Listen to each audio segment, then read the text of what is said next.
Събрали сме се да представим новото тяло на Litex Игор, втора генерация. Има много общи неща с предното, но и някои нови предимства, за които трябва задължително да обърнем внимание.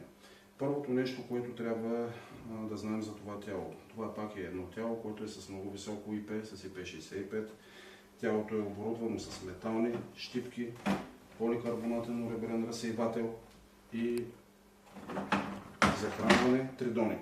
Възможност за свързване с щуцери. Много лесно и удобно за отваряне и за сервизиране. При работа и при отваряне има два окачвача, които не позволяват на двете части да се разделят, което прави неговото обслужване много по-лесно. За разлика от предходния Игор,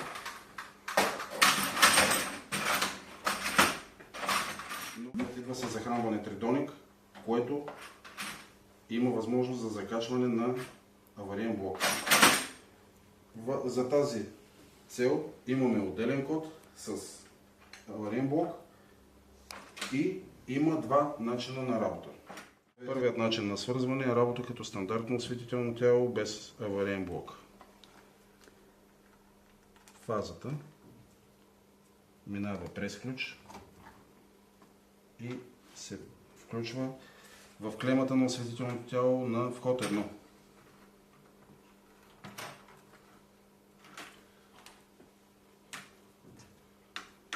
Нулата се свързваме съответно на входа, означен с 0.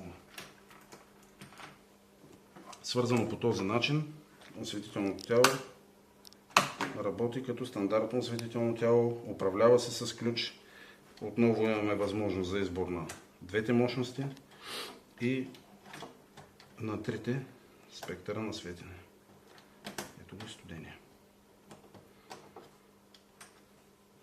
В случай, че има необходимост от авариен блок. Първо, има нужда от работа с авариен блок.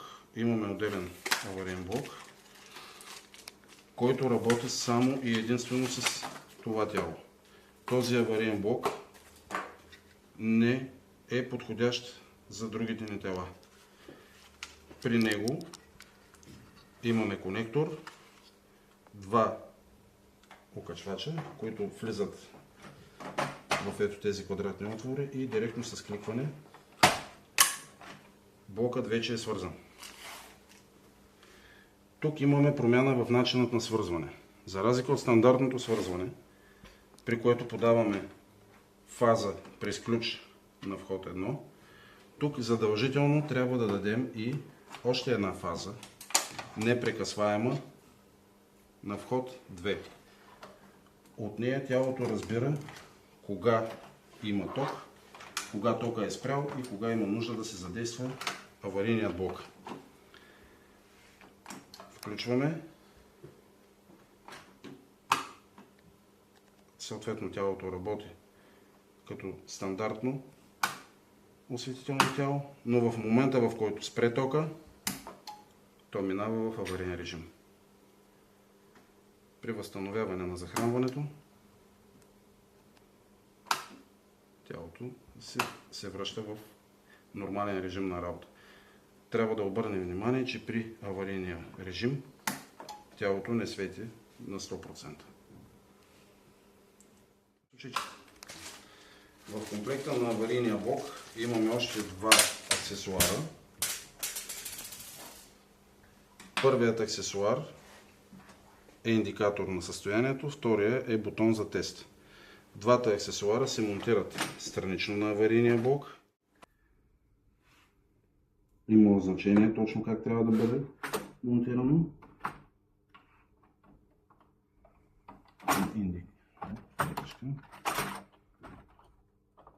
Бутона.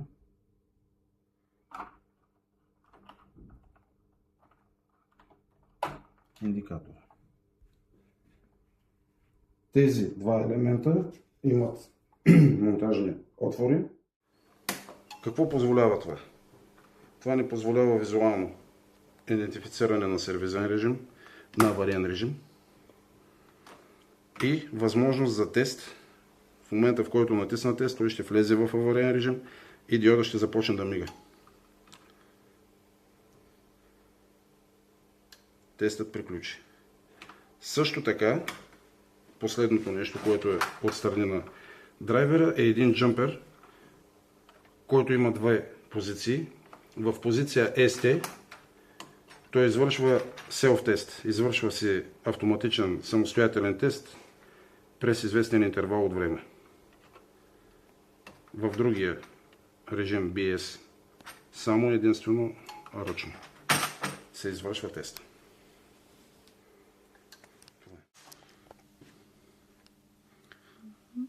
Странично има още един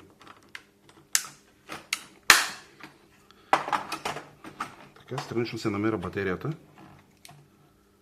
която позволява подмяна. Стандартен купунг. Тя може да бъде подменена. И демонтажа на блока в тази страна.